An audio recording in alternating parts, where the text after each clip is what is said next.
Hello, I'm James Helder. Welcome to another special episode of Not For The News. Quite fortunate enough to be joined by my esteemed colleagues, Curtis Woodhouse and Leon Knight. What's happening, fellas? You all good? You right? Yeah. All good, yeah. Love that. Firstly, let's look at Manchester City's mauling of Manchester United in the Manchester derby. That man again, Erling Haaland, getting a lot of the plaudits, rightly so. Curtis, what's your initial thoughts of the game? Break it down for me. I thought for the first 15, 20 minutes, it's as bad as I've ever seen Man United play. I mean, the midfielder, Eriksen and McTominay, wow. I'd love to see their pass percentages. They probably gave the ball away 75% of the times. They looked absolutely petrified in possession. They looked like the game was just too big for them. You know, and these are Man United players. You know, every game they play is a big game. But, yeah, they bottled it, to be honest. And Man City were electric. But if you keep giving the ball back to good players, they will hurt you. And Manchester United could not keep hold of the football. And it's a problem that they've had for ages. And it's in the middle of the park where they cannot keep possession because they haven't got players that are good enough. And, yeah, you keep giving the ball back to De Bruyne and Silva and all the other boys. They'll rip you apart. And it was half embarrassing, really. 6-3 is so flattering. It's unbelievable because that was an 8-0 game, really. The mauling. Now, you mentioned giving the ball away. You mentioned getting overrun in midfield. You've got Casemiro on the bench. Okay, I know McTominay's had quite a good run in the side and he's played quite well. What the fuck? Recently, but why is Casemiro not playing in these big games? Surely that's what he's brought in to do. I don't think that Ten Hag has signed Casemiro. I don't think he's signed him. You know, you look what Ten Hag did when they signed Anthony. They signed him on the Friday, he played on the Saturday, straight in. Casemiro, I don't think he's one of Ten Hag's signings. I think the club have signed him. And he's like, well, I don't really want him or I don't really need him or whatever. I don't think it's his signing. I've stumbled onto a major company conspiracy. Interesting. Nighty, what's your thoughts on the Manchester derby initially? Break it down for me. How did you assess it? Well, I just think like Curtis is saying, the game looked too big for them two in the midfield. Eriksen, fair play to him. He's come back from horrific flipping scenes and injuries and heart problems and this, that, and the other. But that looked a bit too much for him, that game there. McTominay, he's lucky, mate, to be playing for Manchester United, him. I know he's been okay over the last couple of weeks. Since Casemiro come in, he's been okay. But I feel like he's lucky to be in a Man United shirt. Yeah, I actually feel... Sorry. McTominay is a good player when Man United haven't got the ball. Yeah. But when they've got the ball, his passing's horrendous. Eriksen probably had one of the worst games of a midfielder I've seen in maybe a decade. It was so bad. So bad. Wow. I mean, when you... Also, again, like Curtis is saying, when you, in any level, really, keep giving the ball away, you don't even have to have good players on the opposition side. If something's going to happen for them if you keep giving the ball away. And that's what happened with United. They looked all over the gaff, all over the park. And, you know, you've got quality on the other side. And real quality as well. And they wanted it. You could tell they was itching at the bit from the get-go. Do you know what I mean? It's a big, massive game, like, do you know what I mean? And you could tell who was on it and who weren't on it from the kickoff. Yeah. City were just all over them. Over them. Did you see that statistic? I posted it on my Twitter. You know, Man United fans wearing their Norwich City scarves, screaming Glazers out. Let's be having you! You see that chart where since the Glazers have been in, they've spent £1.5 billion and Man City has spent 1.3 billion. So I'm telling you, they've spent more money than Man City since the Glazers have been in. And look at the difference in the trophies. You know, Man United fans are the most entitled fans ever to walk the planet. Imagine spending £1.5 billion and wanting your owners out the club. Yeah, it's it's an embarrassment because, like you say, them figures there compared to City's figures as well. And at the end of the day, it's not down to the Glazers. They've actually, like you could see, they've funded the money. 100%. Yeah, now it's down to the scouts, the directors, and everybody else to try and get a batch of squad, to get a batch of players together, get a good squad in, and be a successful football club. They're not doing it. Mm. Do you know what I mean? So you can't want the chairman and the owners and everybody out. That don't make no sense. So, all right, who else is coming into Man United and going spending 1.4 billion?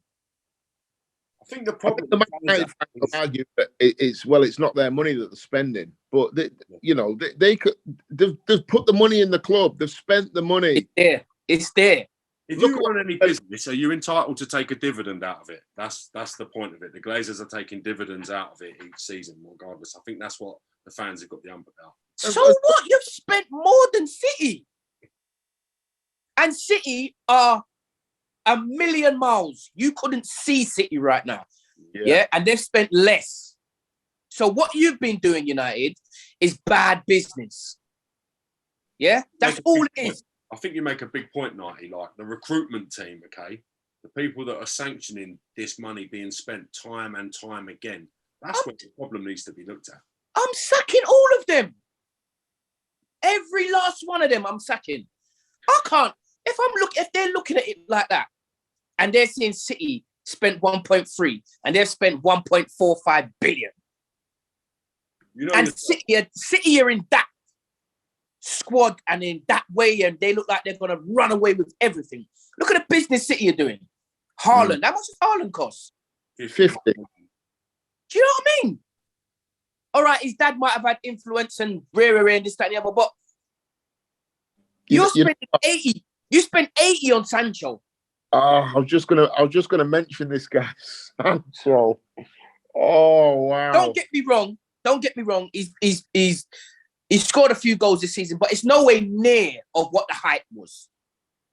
I've seen his stats this morning. Sancho's come up on Sky Sports. I think this season he's scored 3 and created 4. So out of all the players that they were talking about putting in the England squad, he's at the bottom of it. This guy is so lucky. It's unbelievable. Pep must have been laughing his bollocks off when Man United paid 80 million for him. He's the biggest catfish in European football.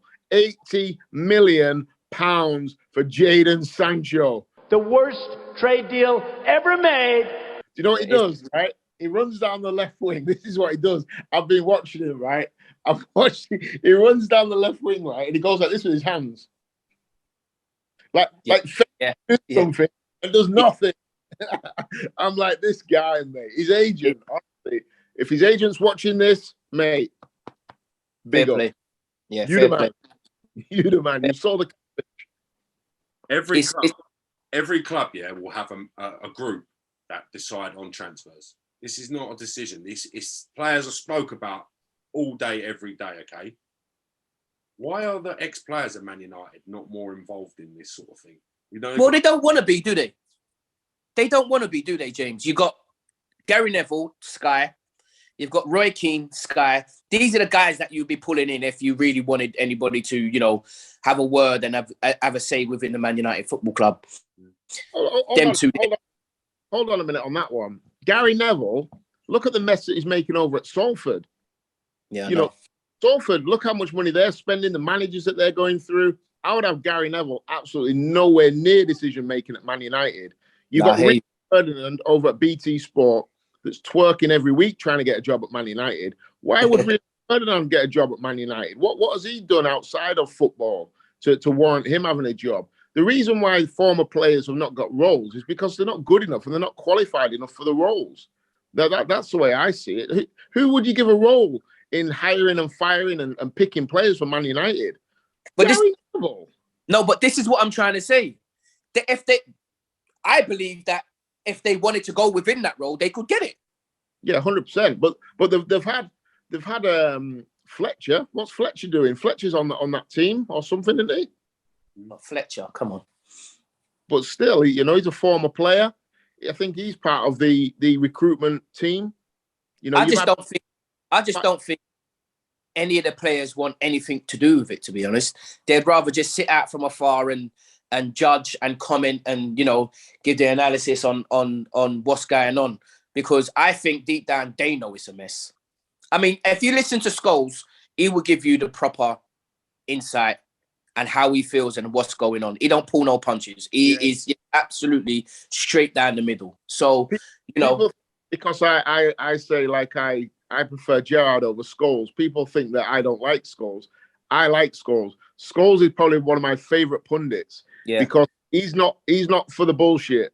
No. You know, Scholes is straight down the middle, and I like that about him. You know, he says it how it is. But again, you can't have Paul Scholes involved. He lasted 10 years at Oldham and did a runner. Mm. Is Cristiano Ronaldo's Manchester United career over? Done. It was, to be honest, it was finished from he went back there. Regardless if he came on his debut, scored 2 against Newcastle or whoever it was, regardless, from you go back there and us knowing the state that United was in at that point there, you know it's finished. Solskjaer weren't going to last no time at all. So when he goes, the next manager that's coming in, I don't know how the agents and everybody that's dealing with Ronaldo didn't actually think about this. Yeah? I feel quite sorry for Ronaldo, to be fair. You know, he's surrounded. You look at the players he's surrounded by. Must be pulling his... Yeah, but Curtis, is he the same player? He's absolutely shot to bits. Mm. I don't care what anybody says. He can't beat nobody. Yeah? He's just like all for himself. Yeah, I hear that. His game's completely changed. You know, he's a player that comes alive in the penalty area now, really, where he tries to get a yard and get a finish or a header or something like that. He can't run anymore. I get that. And he's not good enough anymore for Manchester United for where they want to be, but they should have let him go in the summer. Now, a lot's made about the lack of pressing from Ronaldo. Sancho didn't look like he was pressing very much against him. Sancho. I can't hear the guy. Rashford again. Like, James, if you're not going to get the pressing from those other players, then surely it makes sense to have more of a goal threat playing in Ronaldo. Big name player. Can you see the logic in that? What are your thoughts on it? James, let me tell you something. When you got a side like City popping it around you, it will make you look like you're not running around. Yeah. Believe you me, mate. I've played against sides, and usually like England under 18s or 19s or 20s or whatever, and you go abroad and you play them like countries or Brazil or somebody like that. And when they start popping it, that's the only thing I can like identify it to. When they start popping it, mate, it looks like you're not running around, but you're busting your fucking ass to try and you know, close people down and, you know, win tackles and stuff. And it just don't happen. And you can imagine playing against Silva, De Bruyne. It's 90's right. You know, them top players, ultimately, you can't close them down. They're just too good. It's mental. They are too good. And bearing in mind, like, the Man United players are not on the same level as the Man City players. You know, so it's not as if, like, it's world class against world class. Man United ain't got a world class player in the team. They ain't got anyone that's anywhere near. Nowhere near. We spend a lot of time speaking about how bad Manchester United were. I'd like to speak about Phil Foden a little bit. I think he is a generational talent. It's crazy, really, when you think he's 22 years of age. I think he's already got 50 goals for Man City. He'll end up being their most decorated player in their history. You know, I think this guy is the real deal. You know, he's special. He's the best English talent we've got at this moment in time. We haven't got anyone near Phil Foden, have we? You know, who can kind of do everything. It's just like Southgate probably isn't even going to play him. That's a scary thing. Southgate is not going to play this guy. He'll play a 3-4-3. On the right-hand side, he'll play Saka. On the left-hand side, he's going to play Sterling. And he's going to play Kane down the middle. And Foden ain't going to play. Crazy. Yeah, and right now, Foden is leaps and bounds ahead of Sterling. And Saka. Both of them put together. Saka can't see No. Foden. No chance. Not in his wildest dreams. I mean, I've been screaming Foden's name for quite a while, to be honest, and I just think he's just flipping. He's just an absolute top-notch player, mate. Where do Honestly. you think his best position is? I know he plays on that right for Man City, but that's probably only because the way Man City play, they've got probably better technicians in the middle of the park. Yeah. Could you play Foden in the middle of the park for England? You could, yeah. Yeah. I think once De Bruyne's gone and he's had his sort of his swan song, I think we'll see Foden. I think he'll take over. Yeah, I agree. I think England have got to find a way for everything we do to go through him. You know, if you have Declan Rice maybe sitting, put Foden next to him, then you leave out Jude Bellingham. I don't know, but I don't care which way he goes. Foden has to play. He has to play. Isn't this the problem we've had with England before, though, where we're trying a system to get everyone in? You've got to be ruthless as England manager. You've got to say, this is my best 11 to win this game. That's the team that we're going with. Yeah, but in every best 11, Foden's in it. Yeah, without a shadow of a doubt. So someone else has got to miss out. I don't care who it is, but can't be Foden. Yeah, he's an absolutely brilliant player. He's got everything as well, and he's quick as well, you know. Yeah, and he's strong. And he's very, very, very strong, mate. Honestly, do you know what I mean? He's got a good pass on him. He's got a good eye for like assisting and stuff. He can score goals. Do you know what I mean? He's got absolutely everything. Yeah, I'm well on board the Phil Foden train. I think this guy could end up being the most decorated player England has ever produced by a country mile. If he stays at City for say the next say 10 years, where he gets 32, imagine his trophy cabinet. Yeah, it'd be mental, mate. It's going to be ridiculous. And as well, he's going to be surrounded by world-class players for 10 years with a world-class manager. Even if Pep in there, whoever goes there's, you know, it's not going to be Ole Gunnar Solskjaer, is it? They're going to have what I'm trying to say. He stays there for 10 years. You know, City ain't going to slow down now. No. And they're just picking up, mate. Yeah. Do you know what I mean? They're very they're still new. Is this the best City have ever been, do you think? You know, City have been a joke for the last few years. What have they won? 3 out of 4 Premier Leagues. And don't forget, yesterday they didn't have Laporte, they didn't have Diaz, and they didn't have your man in midfield as well, which all 3 of them go into the starting 11. Yeah. Is this the best City team that we've ever seen? I think with Haaland rolling it off, I think it probably is. Mate, like, Haaland is making like Aguero look like Ian Daly at the minute. I mean, I was watching the game the other day, like, and I was just screaming at the telly, like, "Who is this guy?" I was telling my son to come down. He didn't want to watch the game because he knew Man U were going to get beat up. This guy, mate, is ridiculous. We could be watching the greatest ever player here. We could be. You know, I know you're like me, like, I love R9. I think the guy's a joke. I think Haaland might end up being better, you know. What? No. Cut. Hey, no.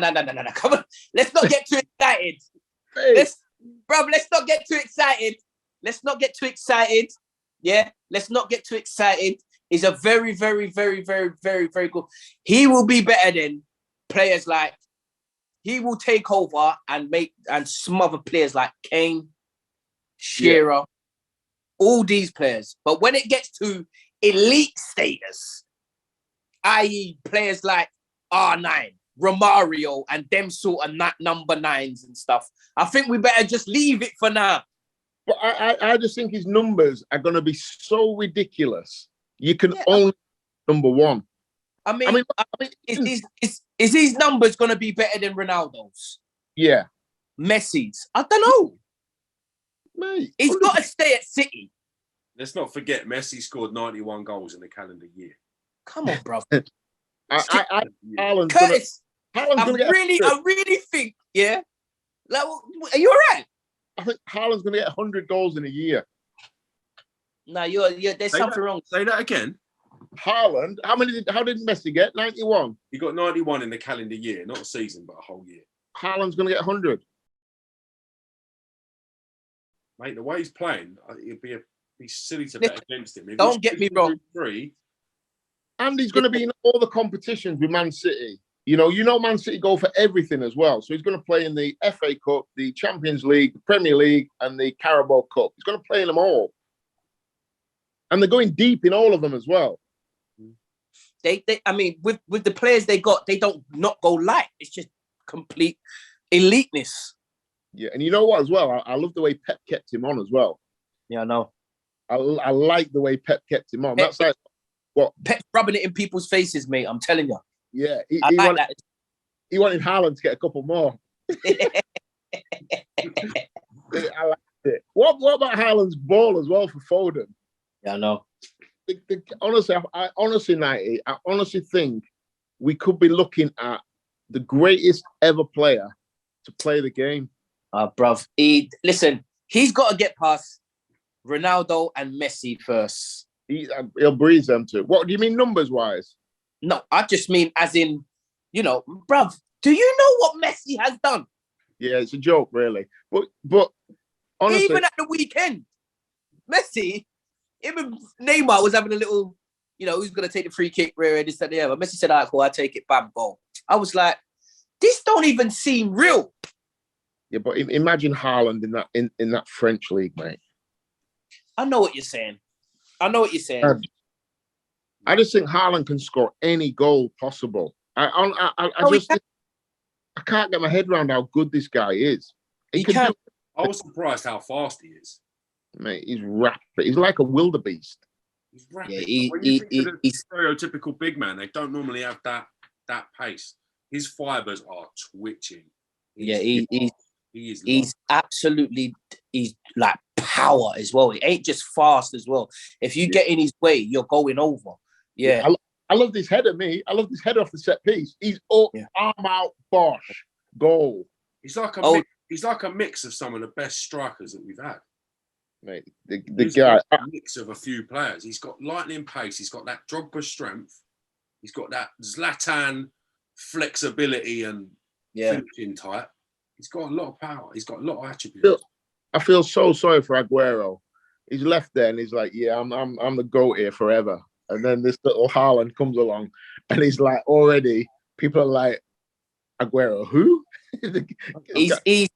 We're how many games are we in? 8? I think he's 8 goals off of last season's Golden Boot already. No, he's 10 goals off. He's 10 goals off the last season's Golden Boot or something like that. Yeah, and I've got the stat there. Did you see that stat about how many games it took someone to get 3 hat tricks? Yeah, 49 or so, 41 or so. He did it in 8 games. It's incredible. His stats are incredible, but it's consistency and longevity. Can he stay injury free? The best players have done it already. So he's made probably the ultimate start. You probably can't top that in terms of start. Yeah. I've seen if he can maintain that. He's just got to stay injury free, isn't he? Yeah. He stays injury free, and KDB and Silva and all of them stay injury free, and it's a myth. Yeah, he's away and gone. This guy. It's a myth. I felt like after I finished watching the game the other day, I didn't know what to do. I just thinking like I've just seen something here. Like I felt like ringing someone up and saying, "Is this real?" I didn't know what to do or what to say. It was like me when I dropped down to playing in League One. It was just too easy. I mean, coming away from your League One exploits, another big game and a big result was a North London derby. No! Fucking hell! Arsenal got revenge. Massive result for Arsenal, especially with the way things are going. Both teams are sort of trying to make a come up, aren't they, to be that number 1 North London side? What do you mean? What do you mean? That's what I mean. Where's the come up? Tottenham have never been up, mate. Well, you know what I'm trying to say. I don't know. Let's be brutally honest. They are building. They had the makings and the buildings of a good side night. Bruv, this is the thing. You can have a stadium, do all that. You can have a top-notch striker. You can have his partner being top-notch and all of that. But if you don't win the games and you don't win trophies, you can't be considered as a decent or good or elite team. End of story. They've got the stadium. They've got the 2 strikers, Son and Kane. The rest of the team's a bit dilly-dally, if you ask me. Yeah? As much as everyone's going, oh, Conte and Mary and this, that, and the other, they've got a manager. Yeah? No problem. But other than that, what are they doing? Their history. What have they done? Man, I talk about come up. They're nowhere near us. To be fair, Arsenal were very, very good the other day. Very good. You know, You know, I like Nighty. Who last few times I've seen him play, I'm like, oh, okay. Martinelli. he flipping looks like he's on job, innit? Hey, Martinelli. I was having a go at him last season, but this season is what I was saying, but I didn't like last season. Yeah, was there wasn't enough end product. He ain't like trying to absolutely destroy the fullback. Yeah, but this season he's going at their necks. 100%. He's aggressive this season. He's running at trying to score goals. The other day he was a constant threat. I really liked him. He really had that like tenacity in his game. I liked him. Him and Saka either side of Jesus. That front three is naughty, to be fair, and it's all young. They can be there for the next 5 years. Yeah, I'm telling you, mate. I'm telling you. And James, like you're saying about who's looking to be top, bruv, they could never, in our lifetime, they could never be even at a level with Arsenal. Never. Not for trophies, not for nothing. When's the last time they won something? Carabao Cup, 2008. Before that, they're screaming about, they was in the Champions League final. Bloody hell, we was in the Champions League final, got beat. That don't mean nothing. Yeah? Tottenham need to realise, bruv, you lot are not a big club. Oh, whatever, blood. Whatever, blood. You're actually not a big club. It don't even make sense. Like, you're not a big club. Big clubs have trophy cabinets.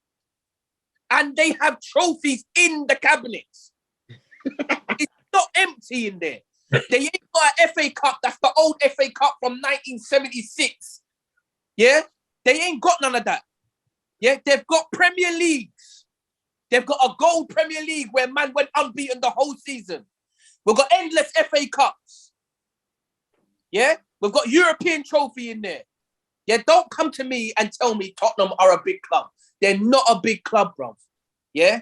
They're not a big club. I don't care what anybody says. They're not a big club. Yeah, they've got all the stadium, manager. They're trying to come up, but they're not. Our Arsenal's still a big club. Arsenal are a big club anyway. But are they still a big club, really? I mean, I'm not playing devil's advocate. I'm just saying, and I said this on my Twitter a year ago, might make me look like an idiot, but will Arsenal, in my lifetime, I'm 42, so let's say I've got another 35 years. Will Arsenal, in my lifetime, win the Premier League again? Yes. You think so? Yes. I don't think so. 100% yes. I don't think Arsenal are a big club anymore. No, well, listen, who do you support? I don't really support anyone, really. He supports Leeds. I don't support anyone. I ain't really. He supports Leeds. He tries to hold it down. I ain't got a team. My teams that I kind of follow are Liverpool. Liverpool, I was born in 1980, so Liverpool, my team, and Glasgow Rangers. They're my two teams. All right, but listen to this. When you're saying Arsenal, big club, yeah? They're not as big as Liverpool. They're not as big as Glasgow Rangers. What? What the fuck? What? Glasgow Rangers? Arsenal are not as big as Glasgow Rangers. What? Bro, don't take... Like, you... Oh, come on, Curtis, man. Seriously, bro. Tell me you don't think Arsenal are bigger than Glasgow Rangers. Yo, what's up, bro? What's up, bro? What's up, bro? What's up, bro? Hey, yo, what's up, bro? Yeah, Arsenal bigger than Glasgow Rangers. No, they are. What? Glasgow Rangers? Are bigger than Arsenal, 1,000,000%. In terms of what? Football, fan base, like as a team, as an entity. In terms of anything you want to put out, anything. Nah, you're going Trophy, fan base, history. Bro, in Scotland, there's two teams every season. They beat everybody else. Unless it's a mad case of flu, yeah, and the whole squad's flipping down and out, they will lose a couple games in the season. We need to get. What did we do last week where we had one of those vote things? Right, let's have a vote. Is Glasgow Rangers bigger than Arsenal? Nope. All right, I'm telling you now, Glasgow Rangers will piss this. Over 60%. Glasgow Rangers are a bigger club than Arsenal. Bruv, you lot gas this Glasgow Rangers and Celtic thing so much, cuz them two clubs are dead out. Simple. Mate, if they come in the Premier League, we'll see how big you really are. If they come in the Premier League, they win it within 10 years. They win it before Arsenal win it again. Are you smoking? Are you all right? Imagine the revenue. If Rangers came into the Premier League today, yeah, today they will get relegated.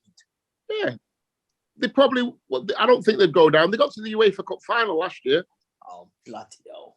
Okay, when was the last time a team other than Rangers or Celtic won the Scottish League? Yeah, but that don't matter. When was the last time? You look at our league. Everyone beats everyone. That's what makes it exciting. Everyone's got money and power to beat everyone. They've all got players. Yeah, but you plonk Glasgow Rangers in the Premier League and give them the same sponsorship money. They're a bigger club than 90. They're Glasgow Rangers, right? Are a bigger club than everybody in the Premier League except Man United and Liverpool. Everybody else, Rangers are bigger than. Big statement, Curtis. It's true. Curtis, you're on this Rangers thing. I see you on a TL now and again, and you're talking Rangers and stuff, and I rate it still. I understand. You get me? Yeah, cool, no problem. But come on, man. But how do you define a big club? So history, trophies, right? So when you're saying Arsenal's not a big club and the history we've got, how do you work that out? Arsenal are a big club, okay? But what I'm saying is, in my lifetime, you will never win a major trophy, which then I start thinking, well, are you really a big club? So you're not going to win the Premier League or the Champions League in my lifetime. I'm not down for this FA Cup nonsense and the Carabao Cup and all the rest of them. No. I stop at the FA Cup. No, you can't just par the FA Cup. No, it's gone. Are you all right? The FA Cup's gone. You look at who Arsenal play in the third round or the fourth round, the fifth round. You look what team they put out. That don't mean nothing. That means they don't care about it. That don't mean 100 games this season right now. You can't just run out every single player. Do you get what I'm saying? Man's trying to get Europe. Yeah, man's trying to do good in Europe. Would you rather qualify for the Champions League or win the FA Cup? I'm winning the FA Cup. What do you think the players and the owners would say? But that's their business. But I'm winning the FA Cup because it's trophies. No one cares about the FA Cup. I don't even watch the FA Cup anymore. I'd rather watch Rangers versus St Mirren. You're just gassing. Trolling. Yeah, you're just gassing. You're just trolling everything, bro. Rangers, they can't even be considered. Leicester will pump Rangers. But yeah, no, listen to me. You're not honest. If Rangers played Celtic tomorrow, Rangers played Leicester tomorrow, Leicester would probably beat Rangers. Leicester are nowhere near a bigger club as Glasgow Rangers. Like I said, two bigger clubs in England than Glasgow Rangers are Liverpool and Man United. Nobody else. Arsenal are bigger than them. Arsenal are much bigger than them, mate. Yeah. No way. We need to look at ourselves in Malaysia, Curtis. Say that again? I think you need to look at ourselves in Malaysia and merchandise and what the club actually does in numbers and units. You've just got this whole history of the Rangers thing, and I get it. I understand what you're saying. Yeah, I get where you're going with it. But come on, bruv. I put Celtic in that bracket as well. Celtic need to go and sit down, bruv. They're done now.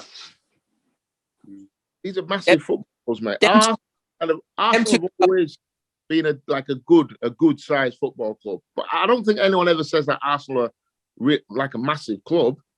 I'm not trolling you two. I know you're Arsenal fans. Maybe it's because I'm from up north. I don't know, but I never look at Arsenal as like a massive club, big club, great club, fantastic club. Not like a big club. You're mad. Do you think they are? Thinking Arsenal 1989, 1990, when you were predominantly watching a lot of football, they were winning. They were winning everything. You've never won the Champions League. How can you be a big club? We've been to the final twice. You sounding like a Spurs fan, mate. No, I'm just saying, like, we lost. We lost, fair enough. We lost the game, but if we weren't a big club, we wouldn't have been in the final twice. Well, Glasgow Rangers got in the final last year, the UEFA Cup. We're talking Champions League and then UEFA fans. They're different. The Rangers can't even survive in the Champions League. They drowned in that. Yes. That's how big a club they are. Yeah, Gonna they get spin- drowned. Man, drowned them in the Champions League, bro. Tonight, going to Anfield. Imagine the atmosphere tonight would be ridiculous. All Yeah, right. that's All right. While Curtis Who in is on fire with some of his opinions, who is the greatest Premier League manager of all time? I'm going to put it to the debate now. Nighty, I'm going to start with you. Thoughts? I'd say it's out of Sir Alex, Wenger, and Jose. That's who I'll say. Wenger?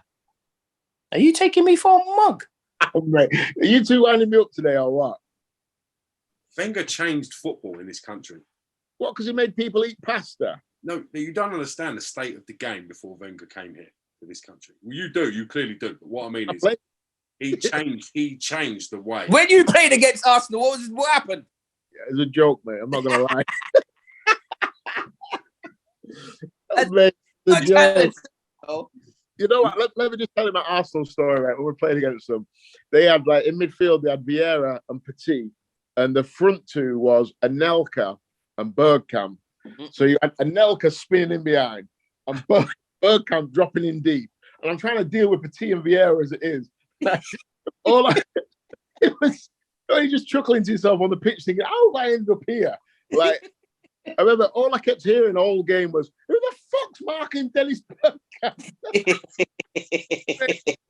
It got said about 50 times. I'm like, it's not my man, he's fucking playing forward. Get me off that pitch is embarrassing. Listen, mate, it must have been tense that game. Mate, ridiculous. But no, listen, yeah, that Wenger put that team together, and that team was maybe the best team of Premier League history, you know.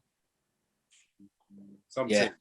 And you're disrespecting him, not putting him in the shortlist. I'm just saying, for me, when you talk the greatest Premier League manager of all Draw time, your three. I drew my three. I said Wenger, Sir Alex, and Jose. I can't believe you've not even mentioned Pep. I can't believe Pep's not even in 5 years' time. When Pep leaves Man City, he'll be but what I'm trying to say is I thought I was dealing with managers that are not managing at the moment. No, you can include anyone. No, you've got your three. Okay. You've got Pep in there. Well, bloody hell. My Foden, Pep, Wenger. Wenger, Sir Alex, and Jose. In what order? You can't have Wenger over Pep. No, there ain't going to be no order. There's going to be a short list, and we're going to pick one. Oh, right, okay. This is going to be the manager of our team, basically, the 11 that we're building. Oh, okay. Yeah, I'm on the same. I'm on the same four as 90. To be fair, who have you gone for 90? Wenger, Pep, Alex. Yeah, and Jose. Yeah. I'm on that four. Klopp, unlucky to miss out, but he's not done enough yet. George Graham was unlucky to miss out. Yeah, I think we're on the right four there. Let's go. Let's break it down then. Let's try and eliminate one of the four. Okay. Who's the weakest of the four? See you later, Arsene. Yeah, you got. I think Arsene has to go. To be fair. Really? Yeah. The Professor. Yeah, I think. Yeah, I think he has to go. To be fair, I mean, he's got the least prems out of all of them. Yeah, but at that time, fucking hell, you had United breathing down your neck with eliteness as well. Like, do you know what I mean? Yeah, and Chelsea. There's some teams. I'm telling you, mate. Early 2000s. Serious. And the only reason why I'd put Wenger in there is because he actually managed a side that went unbeaten the whole season. Yeah. But when it comes down to chopping the gaffer out, I think he has to go first, to be honest. I hear that. Don't forget, he was the first foreign manager in '98 to win the Premier League as well. Really? Yeah, he changed the game. He's first foreign manager to win the league. Well, he's still got to go. We're down to 3. Pep, Sir Alex, Jose. I don't think I'm with a Pep. What? What is going on today? Are you okay, Jay? No, I'm not. I'm genuinely being serious. I'm not. I won't have. I just like the style of football, and the way Pep goes about his work. I really like. He's like a really like, class act. Like, do you know what I mean? He's a real class act, mate. I like the way he handles his club, mate. I really do. All right, Wenger's out. He's finished. He's finished. He was a great manager. He's gone. He's gone. Who is next on the short list of fire? Go on with us. This is ridiculous trying to get this down to 1. Even get it down to 2. Do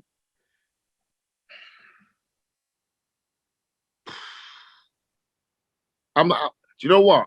I'm not even going to say what I want to say because I honestly think you're just going to think I'm trolling and throw me off the channel. You're going to take Sir Alex out, ain't ya? Hey, yo, what the fuck?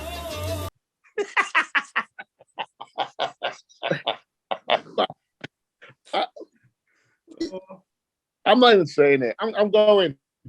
I'm out of here. Go on. Say what you think. I want to hear it. I think for me, Sir Alex has got to go. And I'm going to back this up.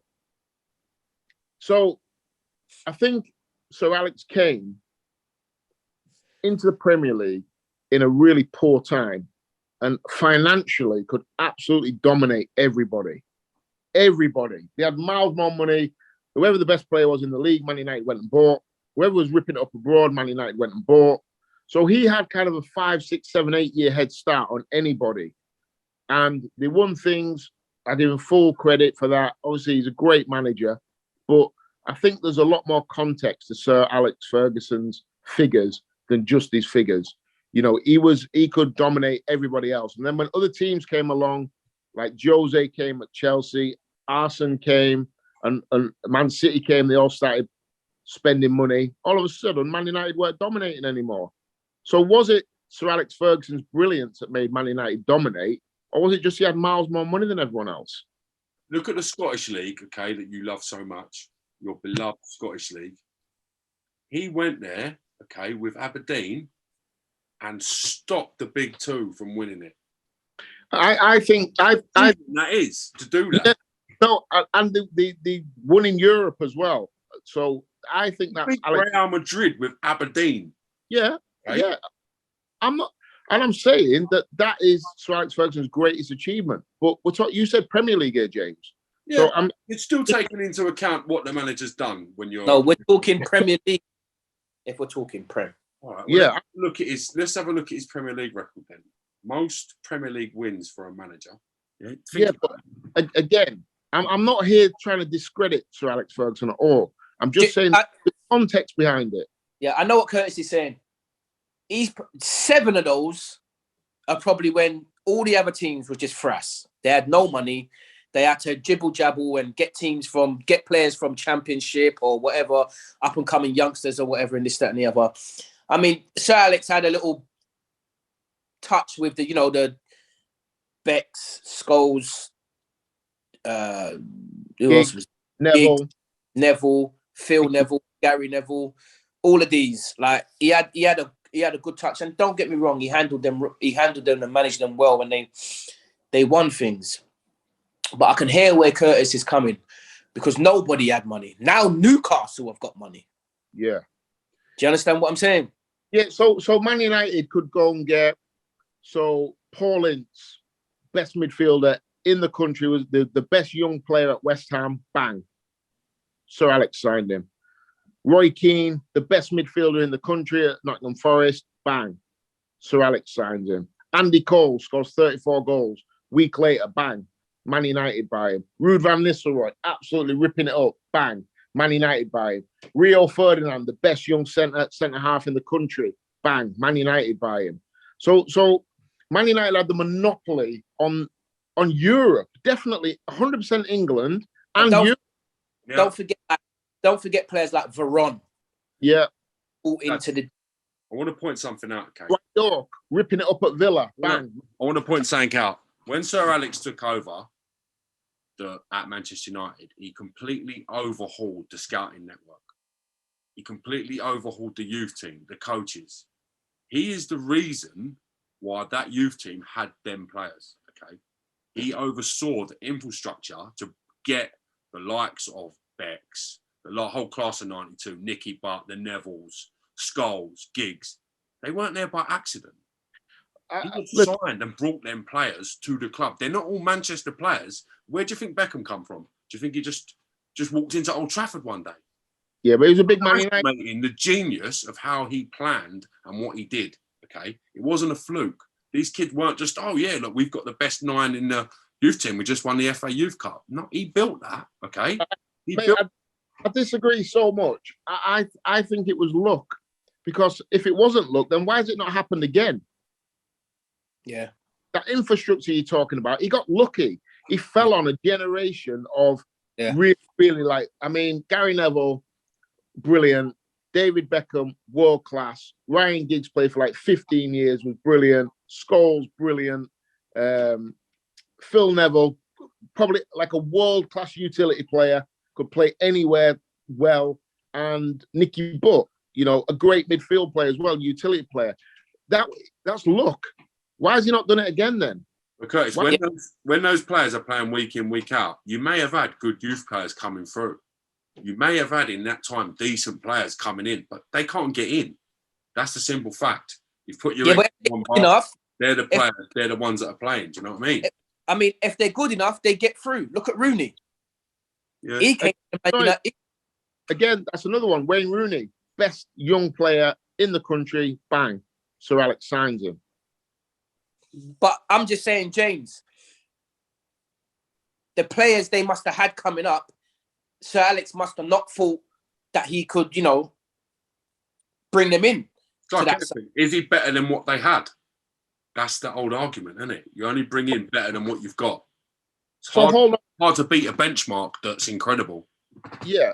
So hold on a minute. So Sir Alex Ferguson, in your eyes, like I said, my opinion is he got lucky, ridiculously lucky. A generation of talent came through that's never come through before or never come through since. I believe he got very, very lucky. You say he set up the environment, he set up the scouting, restructured it. Great. So, okay. So after that batch, where's the rest? Where's the others that have even got in the first team? Yeah. Yeah. Who else is he? No, they listen. I'm not doubting it, but like we come back to that crop and that team. The crop, mate. It was just like Curtis is saying. I honestly believe as well. It was just like a piece of luck, mate. It's like lightning striking somewhere. Do you know what I mean? West Ham had the same luck and the same lightning, didn't they?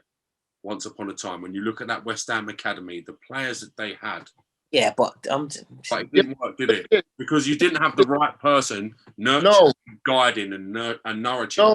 James, you're wrong. West Ham are a feeder club. Yes, that's the difference. West Ham sell to survive. Man United, all the money they didn't have to sell. That's the only difference. Getting good players for the youth system is only half the battle. Okay, players that are good at youth level often don't tend to be world beaters in the Premier League. He managed to nurture a whole crop of players into world beaters. You got lucky. Say that's luck or that's skill. It's luck, mate. He dropped on a big gem, and he got them batch of players because who else came up underneath him? Like Curtis is saying, he wouldn't have stopped at that piece of gem there. Who else did they have at that time? And we'll tell you if they was good enough to get through or not. You can't even name a player. Well, players like Wes Brown come through, didn't they? Yeah, but he was there. He was entwined in the thing, and then eventually he got sold. Then who? Nobody. He got lucky. They have a Man United they've got this reputation of bringing all these youth players through. They didn't. They brought a ridiculous batch, like Knight said, a lightning bolt has hit Old Trafford, and they've got these amazing players. And then what they've gone and done is they've gone and sprinkled it with Tevez, York, Cole, Keane, Rooney. How many Champions Leagues did Sir Alex win? Two? Three? I think it's two. Not enough. Two, I think. Yeah. Oh, you know what, as well? Like, again, I'm not discrediting him. So they won 2 Champions Leagues under Sir Alex Ferguson. One was a miracle in Munich, and the other one, penalties, toss-up, could have gone either way. So they were never the best team in Europe. They got how many Champions Leagues has Pep won with Man City? 0. But you would hold him in higher regard than Sir Alex. Yeah. 100%. Style of play. You know, harder to win it when everyone else has got money. Like what we were saying. Newcastle have got money now. You know, Southampton can turn bids down now. Everyone's got money. I think it's harder to win it now. And I'll back that up as well. From top to bottom, everyone's got money. Everybody can buy a £50 million player, 35, 40 million. You see, back then, you're having a laugh, mate. I saw Owen talking the other day that Newcastle was trying to buy him, and he was going for a substantial amount of £13,000. And I'm thinking, 13 million quid. And I'm thinking to myself, no, is that how old we are?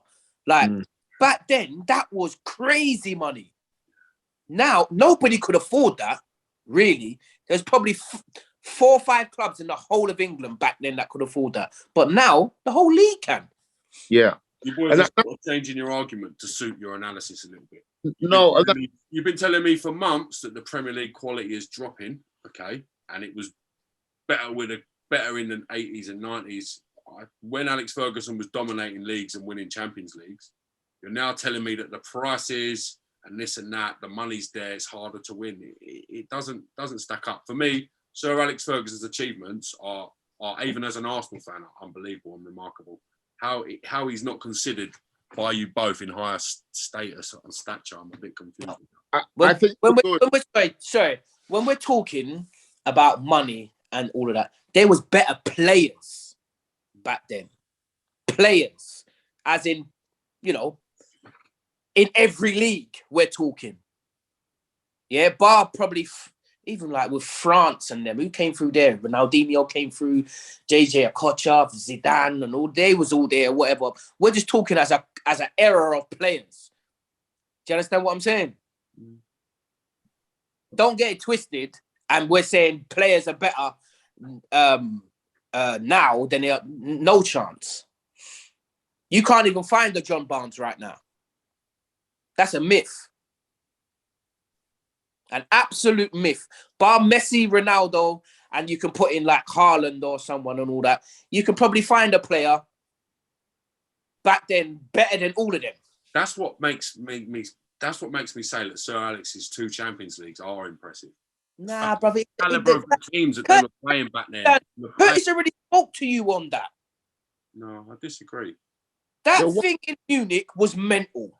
Yeah. And then you got a penalty shootout.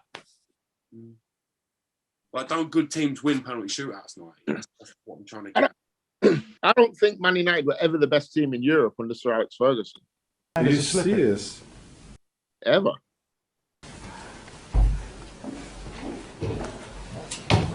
Alex Ferguson, is he going to be eliminated or is he going to be kept? Me personally, I see him as a step below Pep and Jose. And I don't think. I suppose we're talking about the Premier League, aren't we? Only it's harsh for me. He's got to go. You're putting a special one over him as well. Yeah. It's he's got to go. Do you know what? I think I might be changing my mind. You know. Nah, fuck that. He's got to go. Wow. He's got to go. Bro, when you're looking at it, Mourinho won the Champions League with Porto. I know, but I was thinking that. But we're just going Premier League, aren't we? I think he's above Jose when we're talking just Premier League. Are we talking Premier League or a Prem club within what they've done? Both. It's their European achievements. Yeah, Alex is gone then. Yeah, He's gone. he's gone. He can't talk to Jose or Pep. He won the same amount of Champions Leagues as Jose. He's got 2 more than Pep. How many's Fergie won? 2. 2. How many's Jose won? I think Jose won 2, didn't he? Mourinho or Ferguson? Who stays in? Bruv, how much trophies and Champions Leagues has Jose won? That's what I want to know. But we're talking about Premier Leagues. In the Premier League, you're talking about Porto and Inter. It's not relevant to the debate. Like, Jose, we're going to look at Ferguson's achievements at Aberdeen, that have already been discredited. That's not an achievement. He never won nothing. What are you talking about? What did he win? He won a European Cup. He dismantled the big 2 in Scotland.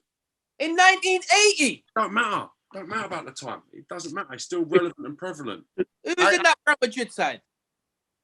I think Fergie's best achievements are what he did in Scotland, over than what he did in England. All he did with England was just bludgeon everyone with a checkbook. That's all he did.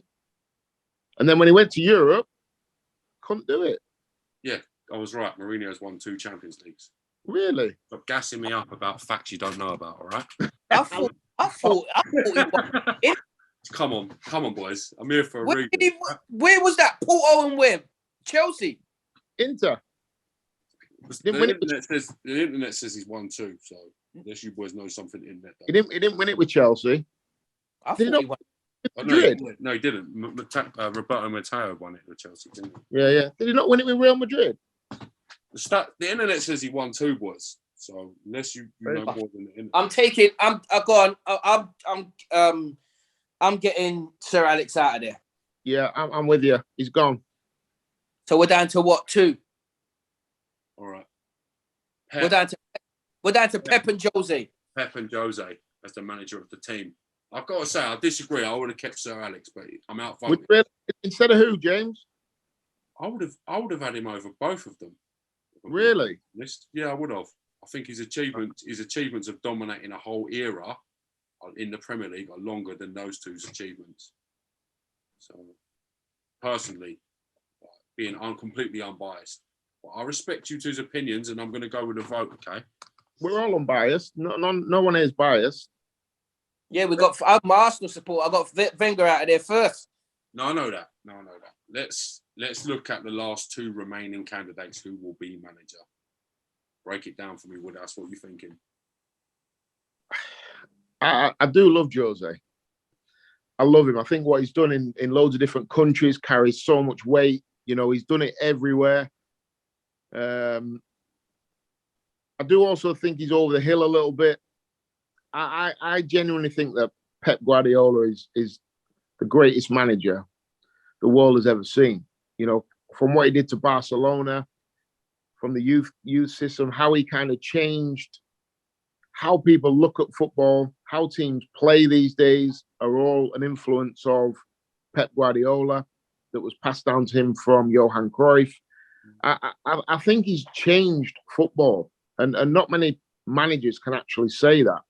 You know, you could say Jose has as well. No one was playing like a low block until Jose got here and started stinking the joint out and beating you 1-0 on the counter. No one was doing that before Jose, but Pep's changed it in a different way. I just think what he does is amazing.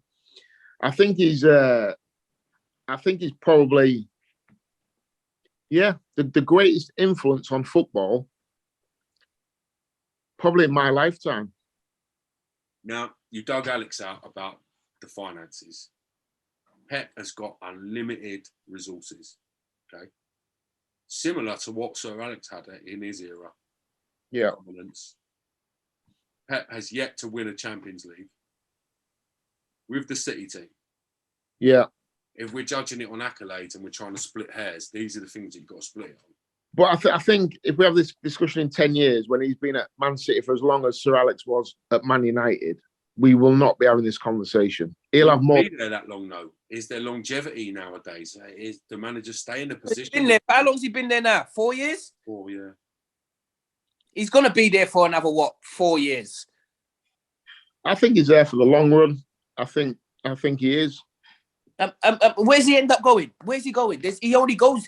There can only be a big, massive club for him. Well, Arsenal, by listening to you two, fucking hell. Fucking. We've got the Rangers. we've got the knockdown from fucking Pep. Don't worry about that. Glasgow Rangers, mate. Don't worry about You know that. what I mean? Big Fucking club in the Rangers. world. You've got Poundland, Pep. Yeah, Who do I'll rate Pep. I'll rate Pep. I just try to look at the same objectives as we did objectively from the other managers in the same argument. Do you know what I mean? Give it like Curtis is saying. Give him a little. He's been there 4 years. Give him another 4 years. That'll be 8 years. I think we're on the brink of a Man City domination. Listen, if Man City don't win the Champions League this year, I'll be the first one to giving it to Pep.